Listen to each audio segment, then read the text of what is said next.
नमस्कार दोस्तों, स्वागत है आपका BMJ एकेडमी में। दोस्तों, एंशिएंट हिस्ट्री में अब तक हमने मौर्योत्तर काल के बारे में पढ़ा, जिसमें देशी शासकों और विदेशी शासकों से संबंधित सभी महत्वपूर्ण बिंदुओं को देखा। आज के वीडियो से हम गुप्त काल के बारे में पढ़ना शुरू करेंगे। चौथी शताब्दी के प्रारंभ में भारत में कोई बड़ा संगठित राज्य अस्तित्व में नहीं था। सातवाहन शासकों के शासन का अंत तीसरी शताब्दी के मध्य में ही हो गया था।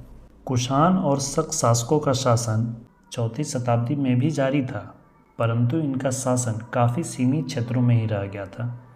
इनकी सत्ता काफ़ी कमज़ोर हो गई थी। ऐसी राजनीतिक परिस्थितियों में ही गुप्त राजवंश का उदय हुआ। दोस्तों, आज के इस वीडियो में हम गुप्त साम्राज्य के इतिहास की जानकारी के स्रोत तथा गुप्त साम्राज्य की स्थापना तथा उसके प्रारंभिक शासकों के बारे में पढ़ेंगे। गुप्त साम्राज्य एक बहुत ही इम्पोर्टेंट टॉपिक है। GK GS बेस्ड सभी एग्ज़ाम जिसमें हिस्ट्री से प्रश्न आते हैं, उसमें गुप्त और मौर्य दोनों ही टॉपिक से प्रश्न बनते हैं। इसलिए दोस्तों, वीडियो को पूरा देखिएगा, स्किप नहीं कीजिएगा। इस वीडियो के सभी पॉइंट्स आपकी परीक्षाओं के लिए महत्वपूर्ण हैं। तो आइए दोस्तों, शुरू करते हैं। गुप्त साम्राज्य का इतिहास जानने के लिए हम 3 महत्वपूर्ण स्रोत पर निर्भर हैं, जिसमें कि पहला है साहित्यिक स्रोत। साहित्यिक स्रोतों में ही विदेशी यात्रियों के विवरण, और दूसरा है पुरातात्विक स्रोत। जिसमें से साहित्यिक स्रोतों में अगर देखा जाए तो विशाख दत्त द्वारा रचित नाटक देवी चंद्रगुप्तम में गुप्त शासक रामगुप्त तथा चंद्रगुप्त द्वितीय के बारे में जानकारी मिलती है। इसके साथ ही विशाख दत्त द्वारा ही रचित मुद्रा राक्षस में भी गुप्त साम्राज्य की जानकारी मिलती है। मुद्रा राक्षस से मौर्य साम्राज्य के इतिहास की भी जानकारी मिलती है। इसके अलावा वात्स्यायन की कामसूत्र और कालिदास की रचनाएं, जिनमें से ऋतुसंहारम, कुमार संभवम, मेघदूतम, मालविकाग्निमित्रम, अभिज्ञान शाकुंतलम इत्यादि नाटकों से भी गुप्त साम्राज्य की जानकारी मिलती है। इसके अलावा शूद्रक द्वारा रचित मृच्छकटिकम से भी गुप्त साम्राज्य की जानकारी मिलती है। विदेशी यात्रियों के विवरण में देखा जाए तो फाहियान चंद्रगुप्त द्वितीय के शासनकाल में भारत आया था। इसने अपनी पुस्तक फोकिकी में गुप्त काल के प्रशासन, समाज, अर्थव्यवस्था का वर्णन किया। और फिर हेनशांग, जो कि हर्षवर्धन के शासनकाल में आया था, पुस्तक सीयूकी में गुप्त काल और वर्धन काल की जानकारी मिलती है। हेनशांग के ही इस विवरण से पता चलता है कि गुप्त शासक कुमार गुप्त ने नालंदा महाविहार, नालंदा विश्वविद्यालय की स्थापना की थी। अब आइए दोस्तों, पुरातात्विक स्रोतों को देखते हैं। गुप्त राजवंश के इतिहास की जानकारी के पुरातात्विक स्रोत में सबसे प्रमुख है हरिसेन द्वारा रचित प्रयाग प्रशस्ति लेख, जिसमें समुद्रगुप्त का वर्णन किया गया है। इसके अलावा भानुगुप्त का एरन अभिलेख और साथ ही कई ताम्रपत्र अभिलेख, मुहर, मुद्रा इत्यादि पर लेख और विभिन्न प्रकार के चित्रों के माध्यम से हमें गुप्त काल की जानकारी मिलती है।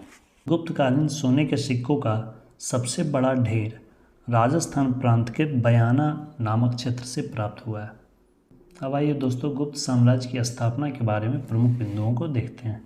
गुप्त वंश संभवतः वैश्य कुल के थे तथा ये कुषाणों के सामंत थे।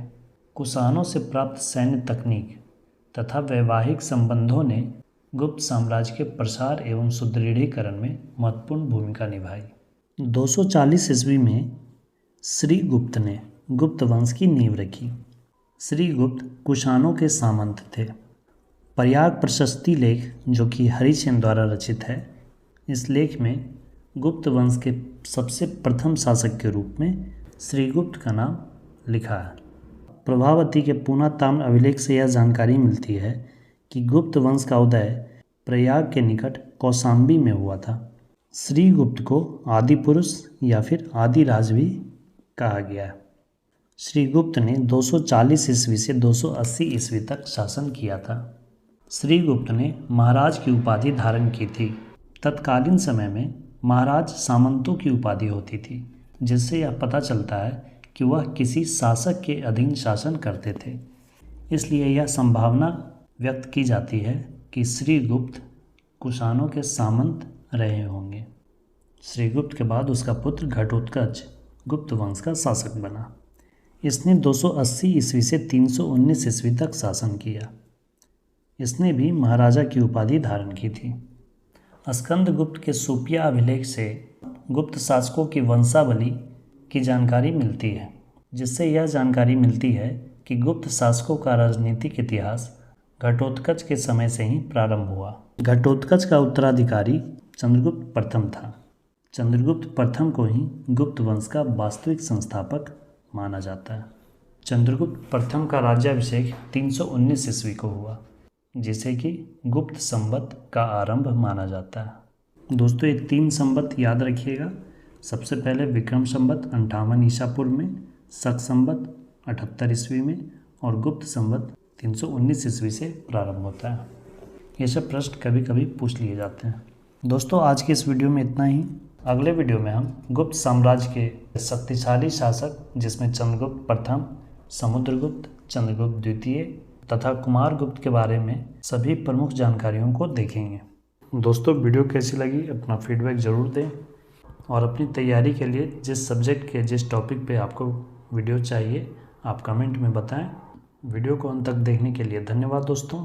मिलते हैं अगले वीडियो में इसके आगे के भाग के साथ। जय हिंद, वंदे मातरम।